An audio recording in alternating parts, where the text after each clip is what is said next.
और मैं गुफ्तगू शुरू करूँगा कैप्टन साहब के ज़रिए से। हुँ। कैप्टन साहब, सबसे पहले ये कि जिस तरह की खबर आ रही है कि ईरान जो है वो अब अ, अमेरिका के साथ दोस्ती करेगा और उसने जो अपना न्यूक्लियर प्रोग्राम है उसको भी बहुत वाज़े तौर पर उसकी पिक्चर सामने रखी है और वो कुछ शर्तों के साथ अमेरिका से दोस्ती करेगा। क्या आपको लग रहा है कि ऐसा मुमकिन है? क्या अमेरिका से दोस्ती हो सकती है?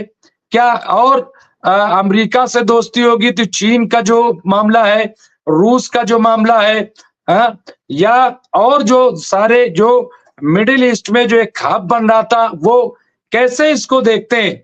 क्या क्या शक्ल सूरत होगी या इसको इसमें कितनी सच्चाई है? कैप्टन साहब।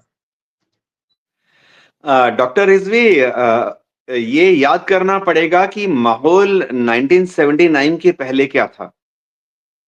1979 के पहले ईरान के जो शाह थे मोहम्मद रज़ा पहलवी, वह अमेरिका के बहुत पक्के दोस्त थे और उस ज़माने में अमेरिकन एम्बेसी जो थी तेहरान में, वो सबसे महत्वपूर्ण एम्बेसी थी। हो ऐसा गया कि अलग-अलग कारण की वजह से 1979 में इरानियन रिवॉल्यूशन हुआ और उसके बाद ईरान के जो शाह थे उनको देश छोड़कर भागना पड़ा, उनके जो सपोर्टर्स थे उनको देश छोड़ के भागना पड़ा। ज़्यादातर सपोर्टर्स और उनके रिश्तेदार जो थे वो जाके सेटल होना पड़ा उनको यूरोप में या अमेरिका में। इसके तुरंत बाद ऐसा हो गया अचानक कि रिवॉल्यूशन स कामयाब हो गया। आयतुल्लाह खमेनी अपने सपोर्टर्स के साथ पावर में आ गए और क्योंकि अमेरिका के ऊपर बहुत गुस्सा था उनको, काफ़ी वजह थी, वो अलग से एक दिन डिस्कस करेंगे। तो अमेरिकन एम्बेसी को घेर लिया गया था, अमेरिकन एम्बेसी को बंद करना पड़ा, छोड़ के अमेरिकन एम्बेसीज़ को और उनके एम्बेसडर और स्टाफ को भागना पड़ा।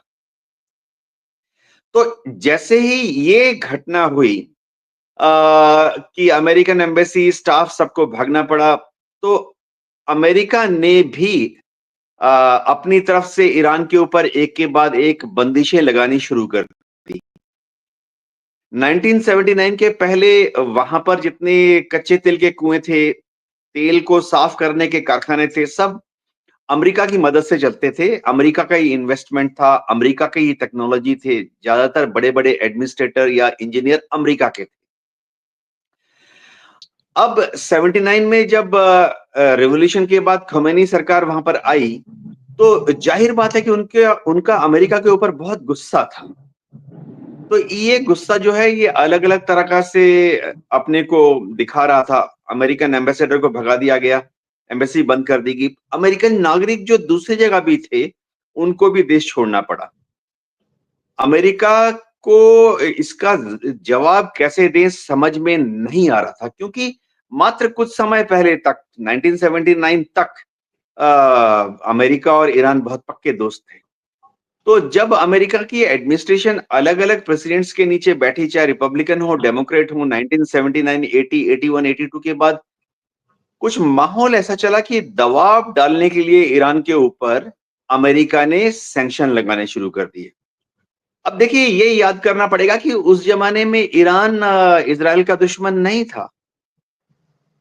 1979 तक ईरान अमेरिका का दोस्त था और शुरुआती दौर में जब रिवॉल्यूशन हुआ और आयतुल्लाह खमेनी सत्ता पर आए, सुप्रीम लीडर बने, तो शुरुआती दौर में ईरान इज़राइल का दुश्मन नहीं था। अब जब अमेरिका ने दबाव डालने के लिए सैंक्शन लगाने शुरू किए, तो हजारों तरह के सैंक्शन होते हैं, आपको मालूम है, आर्थिक दबाव, पॉलिटिकल दबाव। अमेरिका ने क्या किया कि वहां अपनी टेक्नोलॉजी भेजना बंद कर दिया। अमेरिका ने वहां से अपने इंजीनियर्स को जो वापस बुला लिया था, उसकी जगह पर दूसरे इंजीनियर्स अ, जाने में यूरोप को मना कर दिया कि यूरोप से कोई भी जाकर इन तेल के कारखानों को नहीं चलाएगा। ऐसा करते-करते ईरान के ऊपर दबाव इतना ज़्यादा हो गया कि ईरान को और ज़्यादा गुस्सा आने लगा अमेरिका के ऊपर। अब ऐसे टाइम में अमेरिका ने इजराइल का इस्तेमाल शुरू कर दिया ईरान पर दबाव डालने के लिए। अब देखिए, शुरुआती दिनों में 1980-85 की बात है, उस वक्त ईरान कोई न्यूक्लियर हथियार बनाने की सोचता भी नहीं था। लेकिन जब अमेरिका ने इजराइल का इस्तेमाल किया साहब, कैप्टन ईरान साहब, के ऊपर दबाव डालने के कैप्टन लिए, साहब, देखिए ये आपने तारीख का एक सही जायजा लिया और ये एक बहुत बड़ी सच्चाई है जो आप बयान कर रहे हैं। लेकिन अच्छा, हमारे साथ फजील अहमद साहब भी आ गए, सीनियर पॉलिटिकल एनालिस्ट। मैं उनके पास जाऊंगा, लेकिन मैं चूंकि रब्त में है वो मामला, मैं चाहता हूं कि उस पर डिस्कस हो जाए।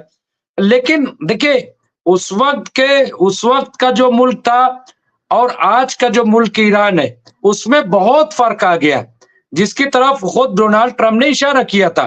देखिए, आज जो अरब ममालिक हैं, जो अमेरिका के कहने के तो दोस्त हैं, लेकिन अमेरिका के शिकंजे में, आज ईरान जो है वो अमेरिका के शिकंजे में नहीं है, वो इजराइल के शिकंजे में नहीं, किसी प्रेशर में नहीं है। पाबंदियां झेल रहा है वो, ठीक है, आपने खुद ही कहा था कि इतनी सैंक्शन लगाने के बावजूद ईरान खड़ा हो गया अपने दम पे, अपने पैर पे। तो अब ये बात अलग है कि भाई, अब आप कहते साहब सुपर पावर तो नहीं, लेकिन सुपर पावर तो एक ही दो होंगे। लेकिन इसके बावजूद तो अब उस वक्त जो ईरान था शाह पहलवी के दौर में, वो जो सूरत थी और आज की जो सूरत है, क्या उसमें आप एक फर्क नहीं देख रहे हैं? क्या जो रिश्तों का पैमाना होगा, क्या वो बदलेगा नहीं? और आज जबकि चीन जो है वो मुंह फैलाए खड़ा हुआ है, रूस जो है वो मुंह फैलाए खड़ा हुआ है, फिर सऊदी और ईरान दोस्त हो गए बड़े गहरे, आज भी जो है और उसको कैसे बढ़ाने की कोशिश कर, तो ये तमाम जो चीजें, ऐसे में मतलब किस तरह का, किस पैमाने का दोस्ताना होगा, मैं ये जानना चाहता हूँ कैप्टन साहब। जी हाँ, देखिए, डोनाल्ड ट्रंप को एक नया खेल खेलना शुरू करना पड़ेगा।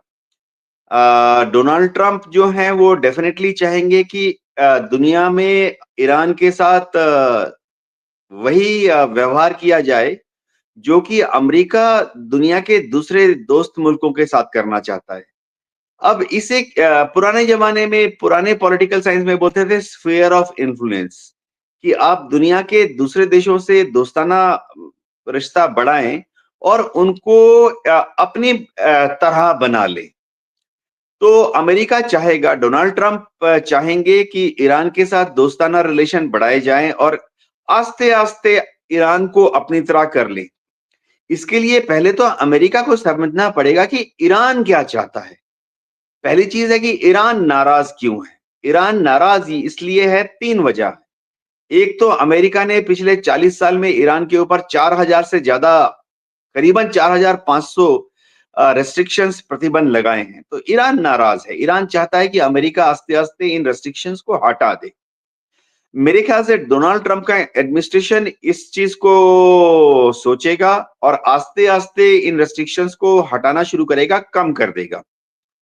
दूसरी चीज है कि ईरान क्यों नाराज है इजराइल से, क्योंकि अमेरिका ने इजराइल का एक बड़ा नाजायज इस्तेमाल करते हुए इजराइल की जो रिसोर्सेस हैं उनका इस्तेमाल करके अमेरिका ने ईरान के ऊपर, ईरान के साइंटिस्ट के ऊपर और हालिया सालों में ईरान के ईरानियन रेवोल्यूशनरी गार्ड्स के कमांडर्स पर और ईरान का इस्तेमाल करते हुए अमेरिका ने ईरान के जो न्यूक्लियर साइंटिस्ट हैं उनके ऊपर भी हमले किए। तो जब पर्दे के पीछे बात होगी तो ईरान डेफिनेटली बोलेगा कि अमेरिका के साथ रिश्ते सुधर सकते हैं, इजराइल के साथ भी रिश्ते सुधर सकते हैं, बशर्ते ईरान के जो आईआरजी के कमांडर हैं उनके ऊपर हमले बंद हो जाएं, ईरान के जो साइंटिस्ट हैं, न्यूक्लियर साइंटिस्ट हैं, उनके पास हमला ना हो। और सबसे बड़ी बात है, ईरान जो छुप छुप कर इजराइल जो छुप छुप कर ईरान के न्यूक्लियर रिसर्च फैसिलिटीज पर हमले करता रहा है, मोसाद का इस्तेमाल करते हुए, उसको बंद किया जाए। मेरे ख्याल से अमेरिका को इन 3 शर्तों को मानने में कोई दिक्कत नहीं होगी कि इजराइल को काबू में कर लेगा अमेरिका और बोलेगा कि आईआरजी कमांडर्स पर हमला मत करो, ईरान के साइंटिस्ट पर हमला मत करो और ईरान की जो न्यूक्लियर रिसर्च फैसिलिटीज हैं उन पर हमला मत करो। और अमेरिका अगर चाहे तो वो इज़राइल को ये जो चीज़ें हैं ये महज़ कुछ समय में ही समझा सकता है। यही बहुत बड़ी शुरुआत होगी रिश्तों को नॉर्मलाइज़ करने की। जी। बिल्कुल तो ये एक बिल्कुल सही कह रहे हैं और चीज़ें देखिए कैप्टन साहब और फजील साहब चीज़ें बदलती हैं, हालात बदलते हैं, हर चीज़ें एक जैसे नहीं रहती हैं और आज हालात जो है वो बदले हैं और कोरोना के बाद से ख़ास तौर से और मैं ये भी बता दूँ कि ये जो 13-14 महीने का पूरा वाक़या है या यूक्रेन और रूस और इज़राइल और फ़िलिस्तीन इसने भी बहुत कुछ चेंजेज़ जो है वो किए हैं, बहुत कुछ जो है चीज़ों को बदला है, सोचने का नज़रिया मेरे ख़्याल से वो भी काफ़ी तब्दील हुआ है। फ़ज़ील साहब बहुत-बहुत ख़ैर मक़दम है फ़ज़ील साहब, फ़ज़ील अहमद साहब सीनियर पॉलिटिकल एनालिस्ट हैं और बहुत बेहतर तरीके से कल तो इनको मिल गया था कि ये तो स्टोरी लिखें और ये स्टोरी राइटर बड़े अच्छे हो सकते हैं जिस तरह से और नैरेशन देखिए अलग-अलग बहुत लोग जो हैं वो जैसे खान सर हैं, वो पटना में, तो आप देखिए कि खान सर बज़ाहिर लगेगा कि जैसे मज़ाक कर रहे हैं या कोई बहुत ऐसे लेकिन जो थॉट्स है उनकी, जो चीज़ है कि आप देखिए कितने ईज़ी से चीज़ों को समझा देते हैं खान सर। तो कई बार मुझे जब ये बोलते हैं हमारे फ़ज़ील साहब, तो मुझे वो खान सर याद आते हैं कि वो एक-एक करके अच्छा चीज़ें याद हो जाती हैं बिल्कुल से। मतलब वो हवालों से और वो उससे तो वो हमारे इस शो के ये खान सर हो गए हैं। तो मैं इनको खान सर के तौर पे यहाँ पे स्वागत करता हूँ, खैर मकदम करता हूँ।